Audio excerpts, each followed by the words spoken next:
মহান বিজয় দিবস উপলক্ষে কনসার্ট করেছে বিএনপি সংগঠন সবার আগে Bangladesh. Nagar Baul, James, sols, different touch থেকে শুরু করে খুরশিদ আলম, প্রীতম ও বেবি নাসরিনের মতো শিল্পীদের অংশগ্রহণ ছিল এই কনসার্টে। আয়োজকরা জানিয়েছেন, দেশীয় সংস্কৃতিকে এগিয়ে নিতেই এমন আয়োজন। রাহুল রায়ের রিপোর্ট।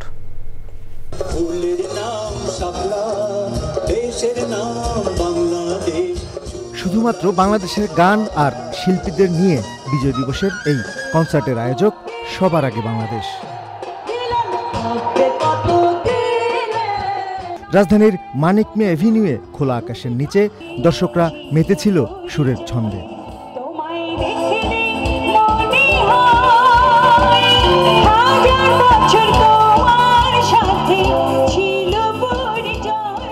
গলার জাদুতে মুগ্ধ করেছেন খুরশিদ আলম, মনির খান থেকে শুরু করে হাল আমলের কণা আর প্রীতম। গ্রাম বাংলার গান নিয়ে এসেছিলেন বাউল শিল্পীরাও।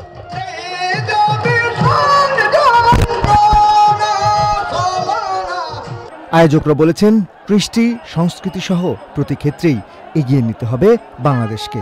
বিগত দিনে অনেক কনসার্ট হয়েছে, আমরা দেখেছি, লক্ষ্য করেছি যে সেখানে ভারতীয় শিল্পী, পাকিস্তানের শিল্পী, উর্দু, বিনদেশি এবং হিন্দি অনেক গান হয়েছে, কিন্তু না, আজকে এই প্রজন্মের যারা রয়েছে তাদেরকে আমরা বাংলাদেশের সংস্কৃতি, বাংলাদেশের চিন্তাধারায় উদ্বুদ্ধ করার জন্য বাংলাদেশের শিল্পীদের মাধ্যমে আজকে একটা কনসার্টের আয়োজন করেছি। আমাদের ভারপ্রাপ্ত চেয়ারম্যান দেশনায়ক তারেক রহমান, উনি হৃদয় দিয়ে উপলব্ধি করেছেন সবার উপরে বাংলাদেশ, তার উপরে কিছু নাই। আমরা বাংলাদেশকে নিয়ে চিন্তা ভাবনা করি, বাংলাদেশের মানুষের জন্য কাজ করি। সন্ধ্যার কনসার্টের বিরতিতে অনুষ্ঠিত হয় আতশবাজিতে বিজয় দিবস উদযাপন। এরপর শুরু হয় ব্যান্ড শিল্পীদের সুরের মূর্ছনা।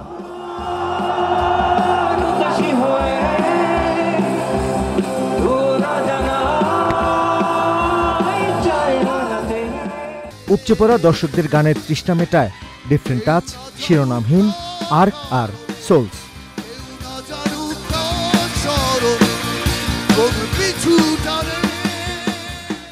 দর্শকদের দীর্ঘ অপেক্ষার অবসান ঘটিয়ে সবশেষে মঞ্চে ওঠেন নগর বাউল জেমস।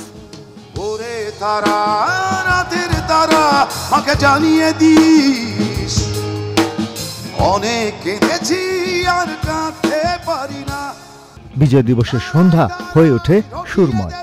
আয়োজনের মিডিয়া পার্টনার চ্যানেল আইয়ের পর্দায়ও দর্শকরা উপভোগ করেছেন এই সঙ্গীত আয়োজন।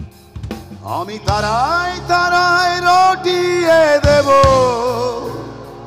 তুমি আমার। ২৬ মার্চ স্বাধীনতা দিবসে আবারও এমন আয়োজন করবে সবার আগে বাংলাদেশ।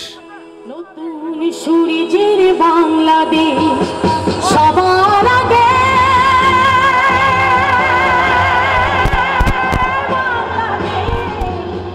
রাহুল রায়, চ্যানেল আই, ঢাকা।